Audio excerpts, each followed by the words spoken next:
আজ আমরা কথা বলবো এমন একজন মানুষের কথা যিনি নিজেকে গড়ে তুলেছেন একেবারে নিজের চেষ্টায়, নিজের স্টাইল আর নিজের হাসির মাধ্যমে। তিনি হচ্ছেন কিরণ দত্ত, যিনি আমাদের কাছে বেশি পরিচিত দি বঙ্গাই নামে। কিরণ দত্ত একাধারে একজন ইউটিউবার, কন্টেন্ট ক্রিয়েটার, গায়ক ও অভিনেতা। তিনি মূলত তার হাস্যরসাত্মক ভিডিও ও রিলেটেবল কন্টেন্টের জন্য পরিচিত। তার ভিডিওগুলোতে বাংলার প্রাত্যহিক জীবনের বিভিন্ন দিক তুলে ধরা হয় হাস্যরসের মাধ্যমে। তার জন্ম হয় পশ্চিমবঙ্গের হাওড়াতে। ছোট থেকেই তিনি গান ভালোবাসতেন।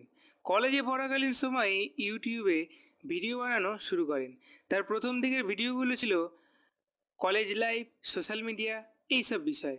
2015 সাল থেকে শুরু করে আজ পর্যন্ত কিরণ দত্ত কোটি কোটি মানুষের হাসির কারণ হয়ে দাঁড়িয়েছেন। তার কমেডি, টাইমিং, এক্সপ্রেশন আর নিজস্ব স্টাইল তাকে অনন্য করে তুলেছে। শুধু কমেডিই নয়, কিরণ দত্ত গানের প্রতিও অসম্ভব ভালোবাসা রাখেন। তার নিজের লেখা ও গাওয়া গান যেমন অপেক্ষা, দর্শক শ্রোতারা দারুণভাবে গ্রহণ করেছে। আজকের দিনে তিনি শুধু ইউটিউবার নন, তিনি এক সম্পূর্ণ বিনোদনমূলক ব্র্যান্ড। স্পটিফাই থেকে শুরু করে স্টেজ শো কিংবা বিভিন্ন সোশ্যাল ইভেন্ট, সর্বত্রই তার পদচারণা।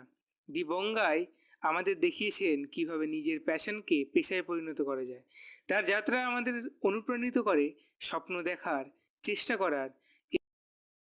তুমি যদি বাংলায় কন্টেন্ট তৈরি করতে চাও, নিজের গল্প বলতে চাও, তাহলে কিরণ দত্তের যাত্রা তোমার জন্য এক অনুপ্রেরণা হতে পারে।